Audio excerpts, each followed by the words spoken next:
Assalamualaikum warahmatullahi wabarakatuh. Salam sehat dan salam bahagia buat kita semua.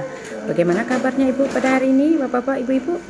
Mudah-mudahan kita selalu diberikan kesehatan, kebahagiaan ya Bu, sehingga kita dapat menjalankan aktivitas sebagaimana mestinya.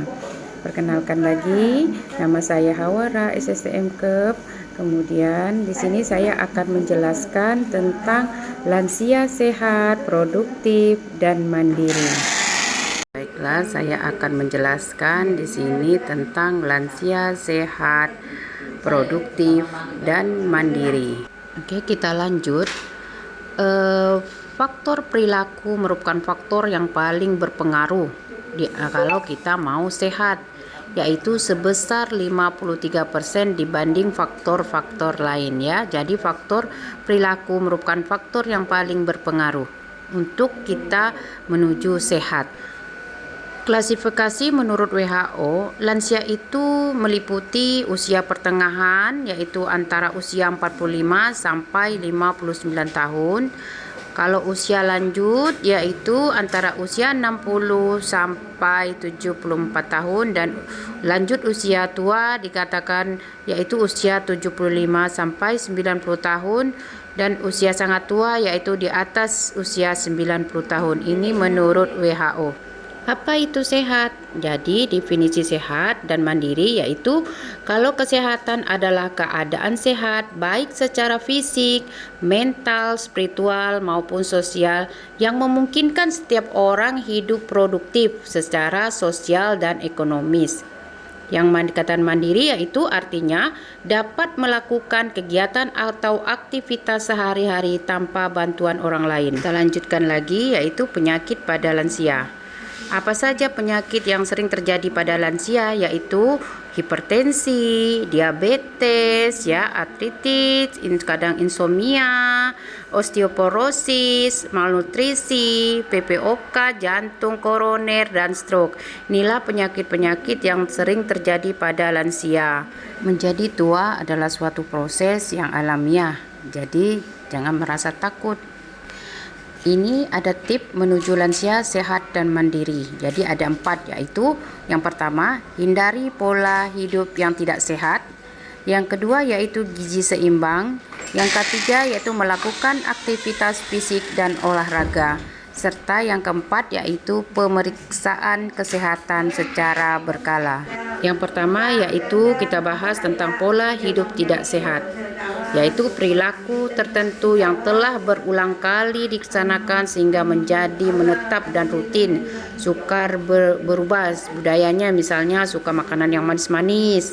Nah, ini kan akan menjadi penyebab terjadinya diabetes ya. Kemudian yang kedua, tidak bisa hidup kalau tanpa perilaku tersebut. Nah, jadi rasanya kalau tidak makan itu dia akan merasa mencari, yaitu mencari. Kalau tidak makan yang manis-manis nih rasanya tidak bisa hidup gitu. Itulah perilaku yang kurang baik. Kita lihat gaya hidup yang tidak sehat ya, terutama stres yang saya sering sebutkan, yaitu jangan kita yang lansia, bagi yang muda atau yang lansia itu dengan stres, karena stres itu bisa mengakibatkan terjadinya insomnia, depresi, kecemasan, terjadinya hipertensi, obesitas. Nah, ini salah satu alkoholik ya, alkohol, perokok, kemudian bisa dapat terjadinya serangan asma, juga angina ya. Angina itu sejenis jantung ya, kemudian bisa terjadinya juga stroke.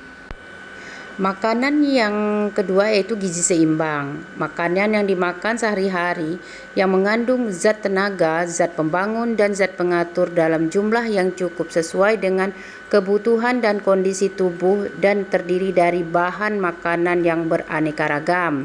Jadi, mengkonsumsi makanan yang cukup dan seimbang akan bermanfaat bagi usila, terutama yang tidak terkena penyakit-penyakit degeneratif atau penyakit lainnya, ya. Sekarang kita lihat lagi masalah gizi pada lansia. Masalah gizi pada lansia juga merupakan rangkaian di mana proses masalah gizi sejak dari usia muda yang manifestasinya timbul setelah tua ya. Jadi masalah gizi pada lansia yaitu masalah gizi kurang dan masalah gizi lebih atau kegemukan atau obesitas yang memacu timbulnya penyakit degeneratif seperti penyakit koroner, ya, jantung koroner, hipertensi, DM, GERD dan rematik dan lain-lainnya. Itu bisa diakibatkan dari pola makan kita pada usia muda. Kita lanjut yang ketiga, yaitu melakukan aktivitas fisik dan olahraga. Apa itu aktivitas fisik? Aktivitas fisik adalah setiap gerakan tubuh yang meningkatkan pengeluaran tenaga dan energi. Kalau olahraga itu apa?